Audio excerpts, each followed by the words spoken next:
everyone, I'm Eva, and I'm very excited to welcome you to our third Active Peers AI YouTube livestream today. We have developed and launched this series because we want to give you insight into how you can use Active Peers AI to host engaging and active peer learning sessions for your group so that your participants can get the chance to effectively share knowledge, build confidence, and discover their untapped potential. For those of you who aren't familiar with Active Peers AI, let me give you a quick explanation of what this company is all about. At Active Peers AI, we use artificial intelligence to enable our clients to facilitate a group of people who are engaging in an active and collaborative learning experience. We have built a unique AI matching algorithm that matches people based on what they already know and what they want to learn. This ensures that everybody finds the best peer learning partner possible to make the most out of their collaborative learning experience. We also have a peer learning prompter that is used to guide peer discussions to ensure that everybody gets a chance to share, but also to learn from one another in the most effective way possible. Today, I'm going to be interviewing our CEO and co-founder, Susan HayesCulleton, and a special guest, Mary Carty, who is the co-founder of AwakenHub, regarding their experience of organizing and participating in a knowledge-sharing session hosted by Active Peers AI for female entrepreneurs. This session was aimed at enabling female entrepreneurs to showcase personal skills that could be applied to business development and an entrepreneurial mindset. During this session, Susan used Active Peers AI technology loads of times. For instance, she used the Active Peers AI survey tool to help the group identify their strengths and their areas of improvement, and then she matched people accordingly to spread knowledge around effectively. Susan also used the custom prompter to help the participants learn from one another and share their wisdom. You're going to hear all about how she made the magic happen. But before we invite Mary and Susan to join us, we have put together a short video that gives you insight into how Susan used Active Peers AI's technology to help the participants transfer their personal skill into entrepreneurial skills. We will now play the video for you, and then we will invite Susan and Mary to join us soon after.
Well, hello there, and thank you very much indeed, Mary, for joining us from AwakenHub. And as everybody saw, that is a short snapshot of how our session for the SheGenerate workshop worked. But first of all, of course, we're not expecting that anybody here today knows who AwakenHub is or what the SheGenerate program is. So will you tell us a little bit about both, please? Thanks a million for having me, Susan. So AwakenHub is a community that we founded back in the middle of the pandemic in July 2020. We're a bunch of friends who came together, and we always said we would use our network and our networks for good. So we knew during the pandemic that women had a really hard time in business and in life in general, a lot of competing things, homeschooling, all of that type of stuff. So women came to us with their problems, I suppose, and that their businesses were struggling. So we set up AwakenHub to help them.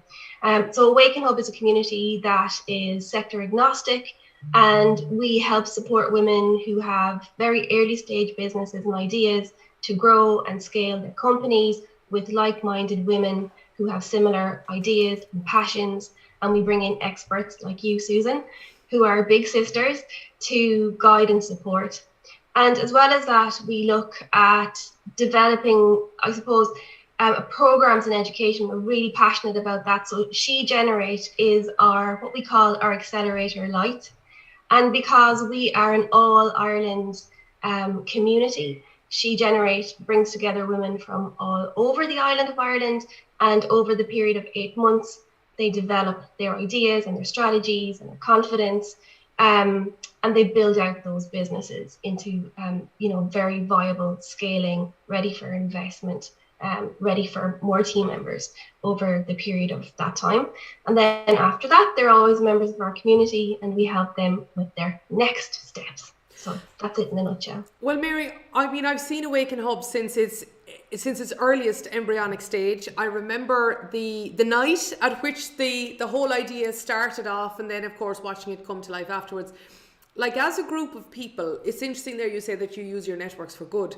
As a group of people, you've achieved an awful lot in a short period of time. And what do you put that down to? Part of it is definitely the fact that the founders are a very strong team, and we have a very large network of people that we can draw on to help us.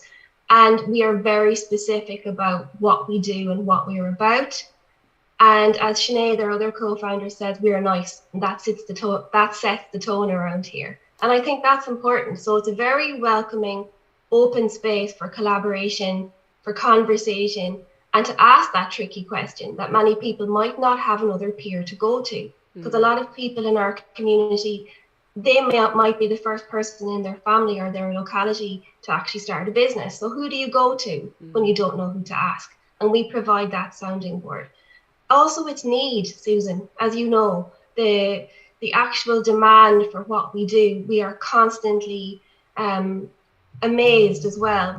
Our sessions, our events are always booked out. Everything we do, we get such a phenomenal amount of support. So the need is there, and we're basically answering that need. Mm-hmm. Well, first of all, I totally concur that you're nice, all of you. I've met all of you countless times, and I hope it'll be countless more. Certainly you are that, but it's also true, it's very true, that who do you go to if you don't have somebody before you? And certainly, and Mary, I suppose I would count myself also lucky to be in that regard, where I too have developed and grown a network over the years, but you have to start from somewhere. And absolutely, there certainly is a need for sure.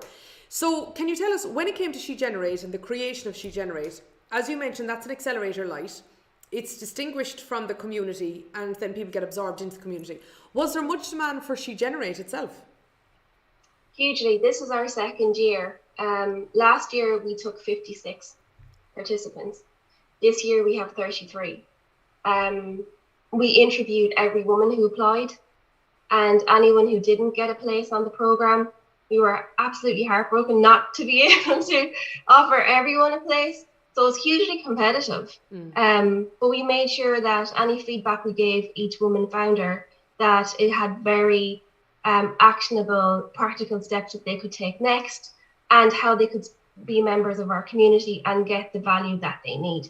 So in designing SheGenerate, we designed very much with the problem in mind, and the type of things that women have come to us saying that they have, that they need support with, based around their need, based around the ecosystem need. So every module that we put together was really well planned in that regard. And it's like what you and I talk about all the time: constant iteration, constant feedback loop, constantly trying to improve and get better. So after every session, there's a feedback form, because every group is different. Every bunch of people is different. So what one cohort feel they are quite strong at, and maybe they are, of course, another, it's not the same. We're individuals and we're human, and we do not emerge fully formed. I wish we did. Well, should there be no crack in that, Mary? Really? No, we'd have no mischief, Susan. What would happen? No, but that's what makes it really wonderful. It's the fact that it's a collaborative effort. everything, and I think every good thing in life is a collaborative effort, and you add different magic to it, and it's always then greater than the sum of its parts.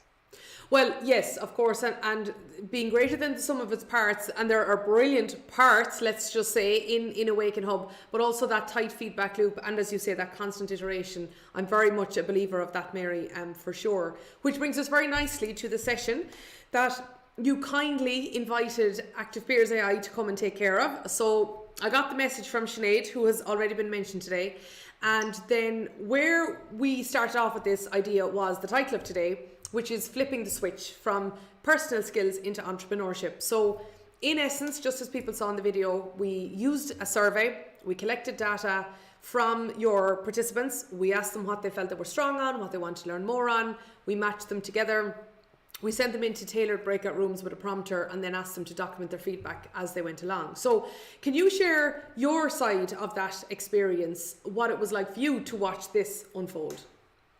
Sure. It's really interesting. I think whenever you bring a bunch of people together and it's something new, and you are creating that strong bond between people, it's always lovely to find that point of commonality. And the beautiful thing about working with yourselves and Active Peers is that these conversations gave people a point of commonality, because people ranked themselves on the things they felt they were strong at, that they could speak to and teach somebody else. And I think as humans, we are inherently good at teaching and passing on our knowledge. And we do that tacitly most of the time. Sometimes we're asked, and then often we don't know what we know. I think people always know more than they give themselves credit for. So this was a really great way of having the participants tap into that, their level of knowledge, and their support for each other on the program, getting to know other people on the program, and then sharing and listening, and bringing something very tangible away with them. Because I think in those very early days as a founder, you really do draw on those personal skills that you have developed in your life. But you're on this massive road of self-discovery and self-development. So those other things that you may not have had to work on in your career thus far, sometimes they're the things that you really have to put in effort and kind of catch up really quickly. So it gave participants both the space to talk about what they were really confident about and explore areas that maybe they felt a little bit unsure or maybe less confident about. And that's, I mean, you've articulated it so well, Mary. That's the whole point indeed. But I also think, and I love this phrase that you've just mentioned, is that we don't know what we know. Lots of people say that to us. They say, I didn't realize I knew that until somebody else wanted to know it. And then I was able to share an anecdote, a practical tip, a tool, a network, a program, etc. So you're very, very absolutely accurate there. Just before you came on here live to us today, as I say, in that video, we showed some of the results of the survey. And a couple of things really jumped out there. There was a real aversion to conflict. There was a real strength in their ability, their willingness, their confidence in networking. The number one thing that stood out in this group was they wanted to learn how to promote themselves and what they do and how well they do it. So we had a chat ourselves between Active Peers AI and AwakenHub about looking at those types of survey results, and we reflect them back to the audience. But for the purposes of the people who are joining us today, what surprised you about the survey results in the first place? It's interesting too. I think that teamwork and things like that also was quite low. And I think maybe that people felt that. And I think maybe it's because so many of these individuals have gone into business by themselves. Mm. And they're not yet at the point where they have a team. Mm-hmm. And as you and I always talk about, if you are a solo founder, your team is made up of other people you're going to meet around the way.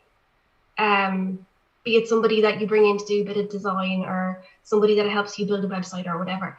And I suppose flipping that conversation around, as we did later on, to talk about what does that look like, or what would that feel like, or that's really important, because suddenly it's about opening that conversation and also opening your perception of things. Mm-hmm.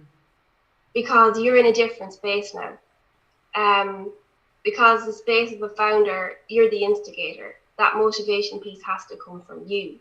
And, you know, the day where your computer decides to have a cold and it just doesn't work, and you have funding application due in and you don't have the euros to buy a new computer, well, then what are you going to do? You're going to call on your team, and your team might be your best buddy down the road who will, you know, give you their Wi-Fi or their computer for the afternoon. So, or both. or both, or go and sit beside you, or who knows. All of these crazy things have happened to all of us. And I think what surprised me on one level, it wasn't unusual. But I think the lovely thing about this, it gives people time to reflect and gear up. Mm-hmm. True. Well, and understand what's going to come next. I guess that's it. So it'll feed really nicely into the program. And also in terms of the founders and how we're going to put this program together, it reiterates the things that in our conversations earlier and around recruitment, where we saw maybe there was a gap. So now we can really double down and have more conversations and more practical tips and supports around those things. I think, first of all, to pick up on the teamwork point, I remember the earliest days as well of being in business. And I remember actually, because I was quite young, and there were people that I was in college with. I remember this was predating WhatsApp groups, but people sending around an email saying, oh, does anybody want to go to such and such a place? And one of them responded and said, well, I can't go because I'm going to somebody's leaving drinks. And I remember thinking, if anyone is having leaving drinks in my company, even though it was an actual company at the time, I thought, well, that'll be just me. And it can be a very, very solitary time, but that's not to say, Mary, as you say, that's not to say that it needs to be lonely. Far, far, far from it. But being in something like SheGenerate and being connected with other people in a way, like you say, that forms commonality can really help in that regard. And of course, as you say it and as we reflect on it, is that the sense of teamwork may not be there, but it can also be the strongest ally that people can have if they adopt that sense of teamwork throughout, which of course you really make it easy for them from the point of view of adopting the mindset and putting the team around them. But obviously everybody needs to go forward themselves there. Yeah. Mary, just one last question then, and that is, what was the audience's reaction then to the journey of being matched up with people, sharing their wisdom, reflecting on it afterwards, documenting their feedback? We gave a sense in the video there from the word clouds, but you've spoken to them since. What has been their reaction? The lovely thing was the fact that they felt that they had come away with something very practical, that they got insight. And insight is really important, and that it was valuable, and that the time was well spent, and that they weren't alone. And that's important. And also, I think that the environment, we all know, right, that the environment for learning needs to be right. You're not going to learn in a place where you feel under pressure or insecure or not supported. And from the feedback from this, we can absolutely see, and that's great for us to know as well, that we've created an environment in this community, across the community, and SheGenerate itself, that it's friendly and warm and welcoming. Because if you don't create that first, then trust is really important. So, you know, we've built that level of trust and engagement, and also going forward with each other. So that's been really great. And in terms of, I suppose, the other feedback from people as well was that kind of notion that actually I have a lot more to say on this topic. Maybe I need to ask specific questions on the Slack group, because what I give, I'm going to get back. And we all, again, you and I talk about this all the time, givers gain. And flipping that switch and being open-minded and giving yourself some time. So I think a lot more confidence, for sure, I would say, emerged from this conversation and subsequent ones, and more research. People going, oh, I never knew about that. And they go off, or we get messages going, has anyone tried this? Or yes. And that's the best thing, because I think the best founders for me are always curious to find the next thing, or to share the next thing, or to make an introduction.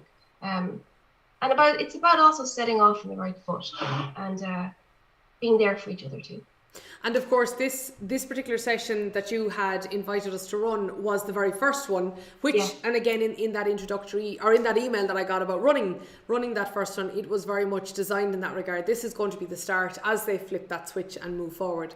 Yeah. Well, Mary, thanks so much indeed for being here with us. As always, you're a pure joy and have always been since the first time I met you years ago. Thanks so much indeed to you. Best of luck to everyone in SheGenerate and also to the team at AwakenHub. So thanks so much indeed for joining me. We're going to take a quick break now and then we're going to start our debrief.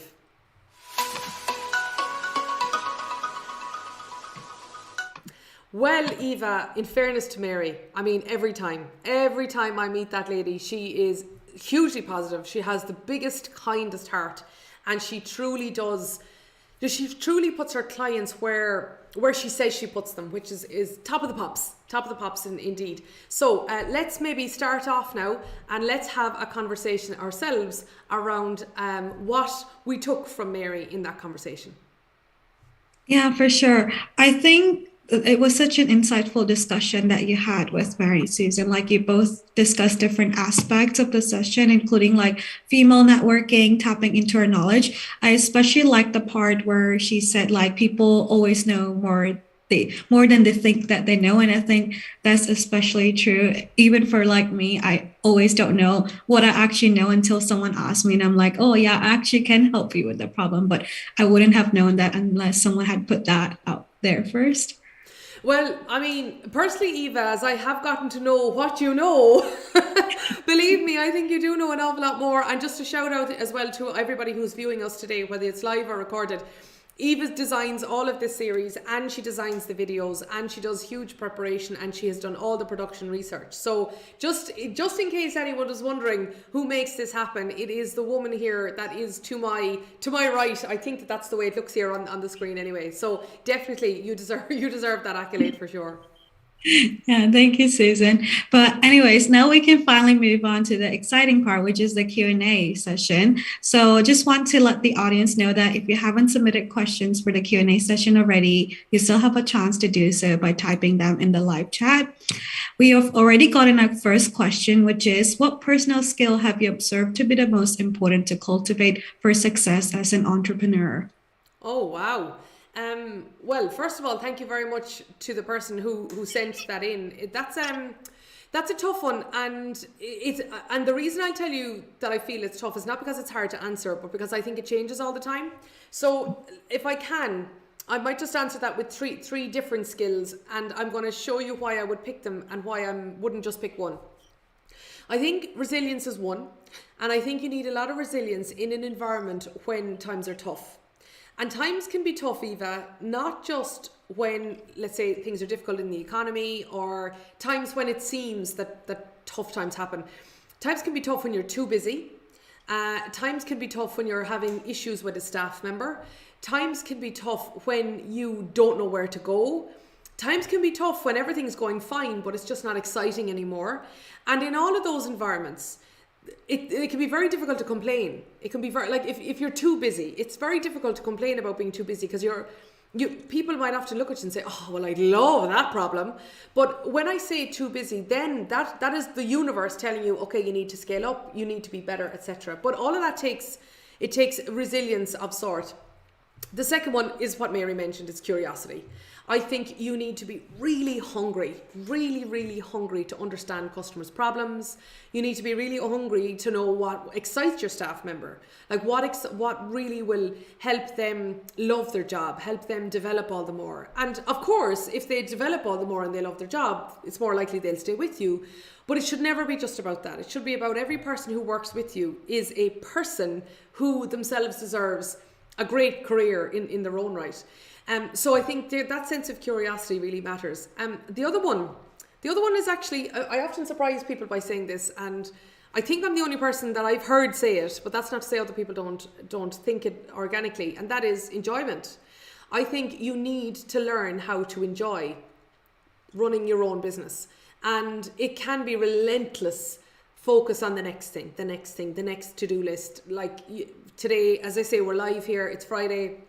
There's lots and lots of entrepreneurs that have a list the length of their arm leaving their office today and thinking, oh God, how am I only ever going to get that done? If you stay in that sort of hamster wheel, constant focus, a constant struggle, without spotting where the enjoyment comes from, that you will either run out of steam, energy, or else you'll run out of passion. I've done both.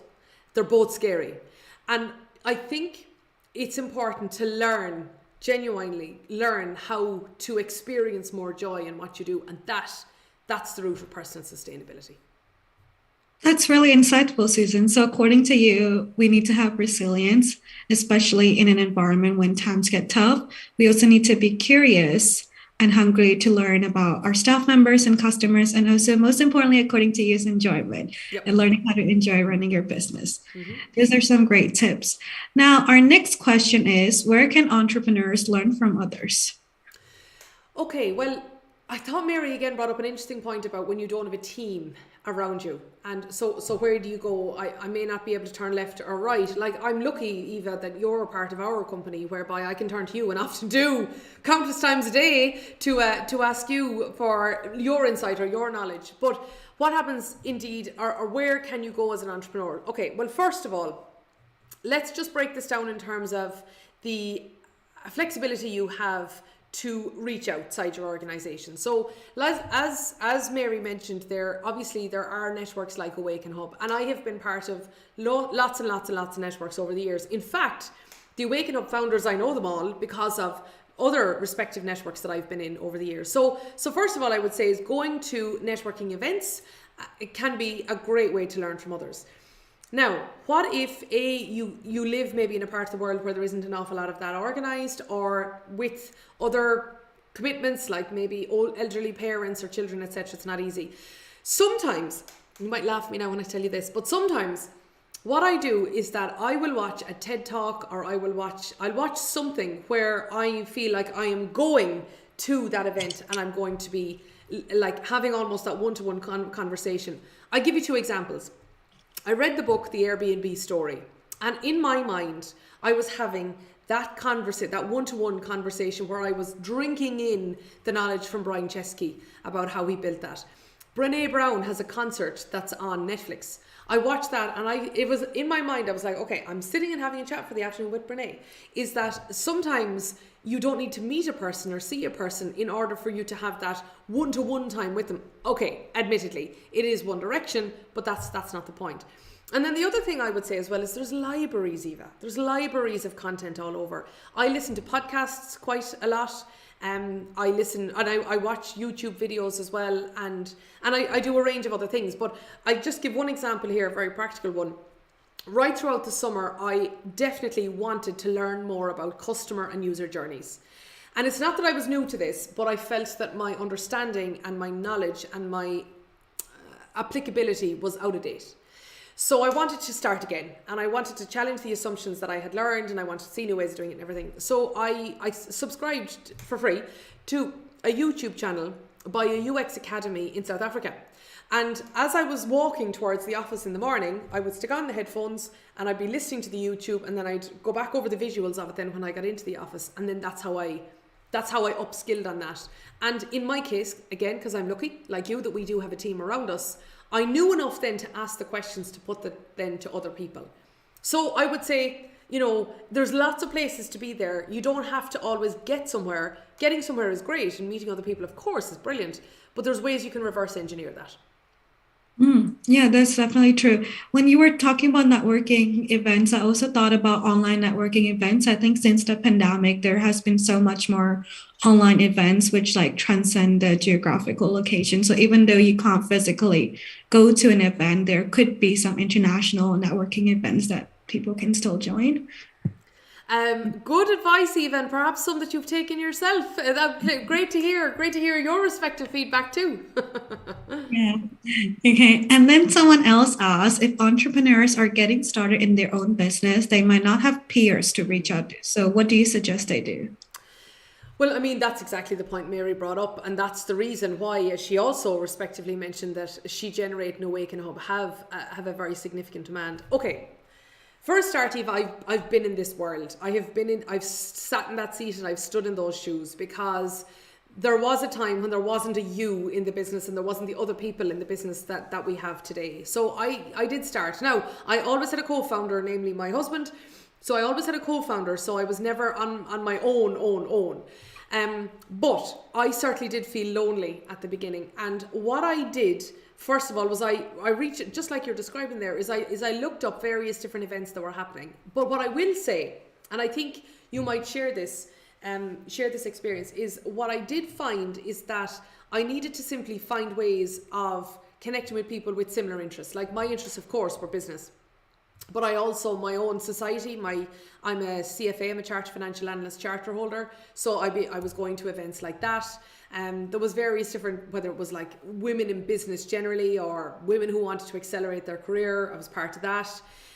The Irish International Business Network, because I have both an interest in being an Irish business as well as being an export business. So first of all, I would say, look out for environments where there is a common interest and where you can learn. I would certainly say that. The second thing then is more and more, and you brought this point up, more and more I do now hear or see or experience a lot more online networking as you're talking about. And there's a lot of, Mary mentioned there's the Slack group, for example, in AwakenHub. There's a lot of communities now that have online versions where, whether it is reaching out to people, whether it is tailored versions of LinkedIn groups, etc.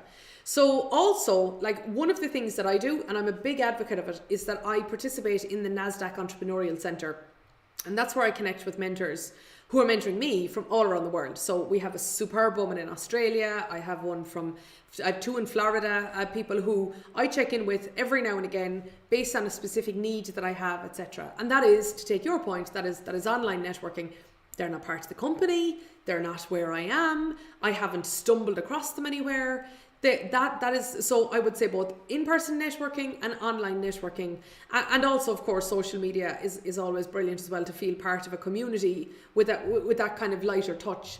And I suppose just on that note, and I'll finish that, is that it's important, I think, to turn short, maybe fleeting, light connections into semi-permanent ones. And for example, this week I was speaking at a conference in Barcelona. And I met about 15 different people. And the reason I can tell you the number is because afterwards I sent a LinkedIn invite to them. And I didn't just say, oh, hi, I'm Susan, we met with there. I just had a line or two just about how we connected. And there we're connected on LinkedIn now. Okay, who knows? Nothing might happen, but something might happen. But if you don't make that connection, that follow them on Instagram or connect with them on Twitter or whatever, well then that fleeting connection stays fleeting. And I think it's important to just, turn those light connections into light, semi-permanent or permanent ones. Those are some great tips, Susan. I definitely agree that there are a lot of different online communities that you can reach out to. And it's important to, if you have a connection with someone, it's important to work on it. Otherwise, it will just be fleeting. And then someone else asked, loads of people are hungry to learn from others, but they might not know the right questions to ask. So where do you find great questions to ask? Okay. I am somebody that's very curious about questions. I suppose that makes me doubly curious. And so for a start, I think that it is very important to know what you want from something. So if you're going to be proactive about something, and I was speaking this week for a payments session in one of the companies in Ireland. I don't want to exactly say who, but one of the women on the panel, she mentioned that it's very important to go into every meeting knowing what you want out of it. And I think, I agree. And I've been practicing that for a long time. And I think when it comes to, when you say, Eva, like, how do you, if you're curious to learn what? Is it about finance? Is it about making new connections? Is it about international networking? Is it about strategic thinking? Is it about solving a problem? Is that, I think, first of all, you need to know what you want, and then you can reverse engineer the questions from there. Now, to help you out with that, what I often do is I think about, imagine if I could find out something that would be super useful to know. Like, imagine, Eva, if I could find out the number one way to make me more productive by an hour a day, or what would be the number one thing that you as a member of this company would absolutely love in 2023 to start working on, or what is the single thing that can determine our profitability growth by 20% next year. Is that, imagine if you had that information, what could you do with it? So I think as well, what's important is that you think through, imagine if I found that information, and again, reverse engineered it. And the third one, and I do this all the time, is listen to the other questions that other people ask. I always watch, as I'm watching, let's say, chat shows on a Saturday night, or, you know, as I'm watching maybe fireside chats, as I saw this week in Barcelona, is I observe, I watch what other people do, and I watch the questions they ask. And then I think, oh, I like a bit of that, I like a bit of that, and then I make them my own. So I would say it's the answer to that question is all around you. You just have to be hungry again to see. That's some really practical advice, Susan. So the first is to know what you actually want, what kind of questions or what you're looking for. The second is to imagine if you can find out the answer to your question and then reverse engineer it. And the last one is to listen to other people. And then now for our last question, someone asked, if you start your own company, it can feel like you're drinking from a fire hose. Yeah. You learn so much. How do you categorize that or not get overwhelmed? Oh, yes, I know how this feels. Okay, so the first thing is I want to tell you what my initial gut reaction was to that. And sometimes I have to stop myself from doing it, is that feeling that I have to do everything today. Like, okay, I've got this great idea for doing this, and I must try that, and I must sign up for this, and I need to try out this, you know, is that right? I need to do everything today, and I write it down today, and then I you know, I kind of get angsty, and I don't do any of it. So first of all, I would say that you don't have to do everything today. But what I would suggest is when it is that you do feel like you're drinking from a fire hose, is, let's say there's 5 things, there's 10 things you feel that you should do, is just put one a day into the diary and focus on doing one well at a time. I think that certainly helps. But the second thing is, I came across this framework on a tool that we use. It's a French tool. It's called Klaxoon, and it's brilliant for facilitation. We had a group actually this morning that I used Klaxoon extensively for. And on one case, they have a board whereby you think about things from 3 different perspectives. The dreamer, like imagine if there was no problem and we could do everything. The realist, which is what resources have we got right now and what can we do with them. And then the third one is the cynic, which is this will never work. And I think it can be very helpful if you lay out all the things that you want to do in some sort of a framework. Maybe it's that one, or maybe it's the important, urgent one, you know, where you have a cross like that in a page, and you have urgent is the horizontal line, important is the vertical line, and then you prioritize what you need to do according to important and urgent.